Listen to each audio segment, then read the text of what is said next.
Hello दोस्तों, स्वागत है आपका हमारा इस चैनल द जीके क्विज पर। दोस्तों, हर वीडियो की तरह इस वीडियो में भी मैं आपके लिए जीव विज्ञान से संबंधित कुछ प्रश्न और उत्तर लेकर आए हैं दोस्तों। बड़े ही महत्वपूर्ण प्रश्न है दोस्तों। दोस्तों, चलिए हम वीडियो को शुरू करते हैं। दोस्तों, मैं आपको पहले ही बता दूं कि अगर आपको किसी भी प्रश्न का उत्तर पहले से मालूम होता है तो आप नीचे कमेंट बॉक्स में टाइप कीजिएगा दोस्तों। और अगर आपको वीडियो में ज़्यादा समय चाहिए प्रश्न का उत्तर को सोचने के लिए तो आप वीडियो को पॉज कर कर एक बार ज़रूर सोचिएगा दोस्तों। अब हम अपने वीडियो को शुरुआत करते हैं। पहला प्रश्न है दोस्तों, निम्नलिखित में से कौन सा जीवाणु जनित रोग है? दोस्तों, निम्नलिखित में से कौन सा जीवाणु जनित रोग है? इसका जो आंसर है दोस्तों वो है ऑप्शन नंबर डी, यानी क्षय का रोग। चलिए दोस्तों, अब हम अपने अगले प्रश्न की तरफ चलते हैं दोस्तों। एड्स। दोस्तों, एड्स एक बीमारी है। एड्स की बीमारी किसके द्वारा फैलती है? एड्स की बीमारी किसके द्वारा फैलती है? इसका जो आंसर है दोस्तों वो है ऑप्शन नंबर दोस्तों इसका जो आंसर है वो है ऑप्शन नंबर ए, यानी विषाणु। अगर आपको ज़्यादा समय चाहिए तो वीडियो को पॉज कर सकते हैं दोस्तों। ये रहा हमारा 3 नंबर प्रश्न। घरेलू मक्खी के लार्वा को कहते हैं दोस्तों, घरेलू मक्खी जो होती है उसके लार्वा को क्या कहते हैं दोस्तों? मैं उम्मीद है इस प्रश्न का उत्तर आपको पहले से ही मालूम होगा। इसका जो आंसर है दोस्तों वो है ऑप्शन नंबर सी, यानी मैगट। अब हम अपने अगले प्रश्न की तरफ चलते हैं। अनानास क्या होता है? दोस्तों, अनानास क्या होता है? इसका जो आंसर है दोस्तों वो है ऑप्शन नंबर सी, यानी फलों का समुच्चय। चलिए दोस्तों, अब हम अपने अगले प्रश्न की तरफ चलते हैं। निम्नलिखित में से कौन सा आमतौर पर वायु प्रदूषक नहीं होता? दोस्तों, निम्नलिखित में से कौन सा आमतौर पर वायु प्रदूषक नहीं होता? हमें उम्मीद है कि इसका भी आपको पहले से जवाब मालूम होगा। दोस्तों, ये प्रश्न बड़ा ही महत्वपूर्ण है। इस प्रश्न का जो आंसर है दोस्तों वो है हाइड्रोकार्बन, यानी ऑप्शन नंबर सी। चलिए दोस्तों, अब हम अपने अगले प्रश्न की तरफ चलते हैं। किस अंग की गड़बड़ी से मधुमेह की बीमारी होने से संभावना है? दोस्तों, किस अंग की गड़बड़ी से मधुमेह की बीमारी होने से संभावना है? इसका जो आंसर है दोस्तों वो है ऑप्शन नंबर डी, यानी अग्नाशय। अग्नाशय। अब हम अपने अगले प्रश्न की तरफ चलते हैं दोस्तों। ये प्रश्न है, एपिलेप्सी रोग का संबंध किससे है? एपिलेप्सी रोग का संबंध किससे है दोस्तों? ये प्रश्न भी बड़ा महत्वपूर्ण है दोस्तों। इस वीडियो में ज़्यादातर प्रश्न बड़े ही महत्वपूर्ण है। इसका जो आंसर है दोस्तों वो है ऑप्शन नंबर बी, यानी नाड़ी संस्थान। Option number B. चलिए दोस्तों, अब हम अपने अगले प्रश्न की तरफ चलते हैं।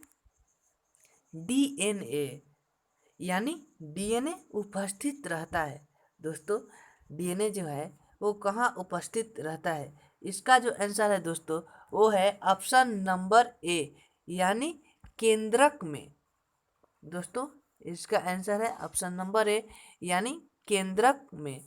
चलिए दोस्तों, अब हम अपने अगले प्रश्न की तरफ चलते हैं। रेप्टाइल्स की कितनी जातियां भारत में पाई जाती है? दोस्तों, जो रेंगने वाले जीव जंतु हैं उनकी कितनी जातियां भारत में पाई जाती है? इसका जो आंसर है दोस्तों वो है ऑप्शन नंबर बी, यानी 540। Option number B. ये प्रश्न बड़ा ही महत्वपूर्ण था दोस्तों। अब हम अपने अगले प्रश्न की तरफ चलते हैं। घरेलू कीटों का नियंत्रण किया जाता है। दोस्तों, घरेलू जो कीट पतंग होते हैं उनका नियंत्रण किया जाता है किसके द्वारा? दोस्तों, ये प्रश्न आप हमेशा याद रखिएगा दोस्तों, किसी भी एग्जाम में ये पूछा जा सकता है दोस्तों, या पूछा जाता है, या कई बार ये पूछ लिया गया है। इसका जो आंसर है दोस्तों वो है ऑप्शन नंबर बी, यानी अल्ट्रासोनिक द्वारा। ये प्रश्न बड़ा ही महत्वपूर्ण था दोस्तों। इसका आंसर होगा ऑप्शन नंबर बी। चलिए, अब हम अपने अगले प्रश्न की तरफ चलते हैं। प्रोटीन का पाचन आरंभ होता है। दोस्तों, जो प्रोटीन है उसका पाचन कहाँ से आरंभ होता है, यानी शुरुआत होता है? इसका जो आंसर है दोस्तों वो होगा ऑप्शन नंबर डी, यानी उदर। बिल्कुल दोस्तों, उदर होगा इसका आंसर। अब हम अपने अगले प्रश्न की तरफ चलते हैं दोस्तों।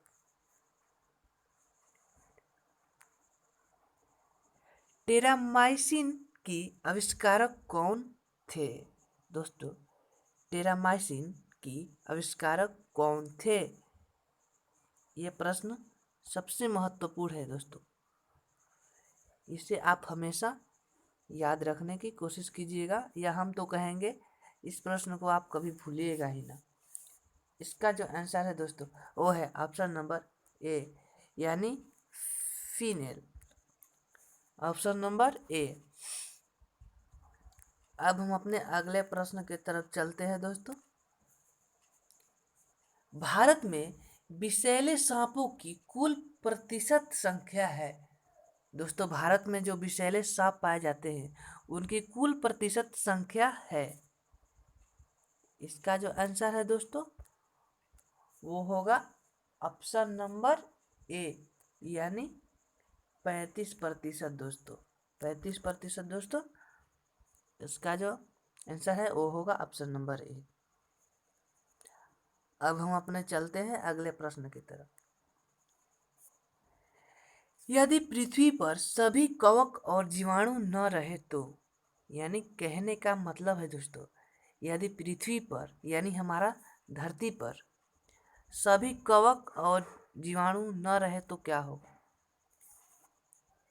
इसका जो है आंसर दोस्तों वो होगा ऑप्शन नंबर बी, यानी मृत विघटनीय पदार्थ की मात्रा बढ़ेगी दोस्तों। अब चलते हैं दोस्तों अब इस वीडियो का अंतिम प्रश्न पर दोस्तों।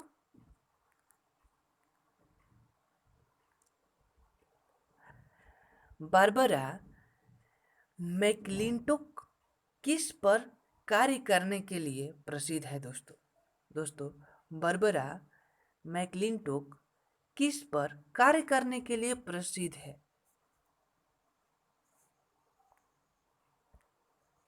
इसका जो आंसर है दोस्तों वो है ऑप्शन नंबर बी, यानी मक्का। दोस्तों, हमारा प्रश्न समाप्त हुआ, लेकिन एक प्रश्न अभी है दोस्तों। ये प्रश्न भी बड़ा महत्वपूर्ण है दोस्तों। इसका मैं आंसर नहीं बताऊंगा, इसका आंसर आपको नीचे कमेंट बॉक्स में लिखना है दोस्तों। मधुमक्खी पालन कहलाता है, यानी जो मधुमक्खी का पालन होता है उसे हम क्या कहते हैं दोस्तों? इसका ऑप्शन है एपीकल्चर, पीसीकल्चर, सिल्वीकल्चर।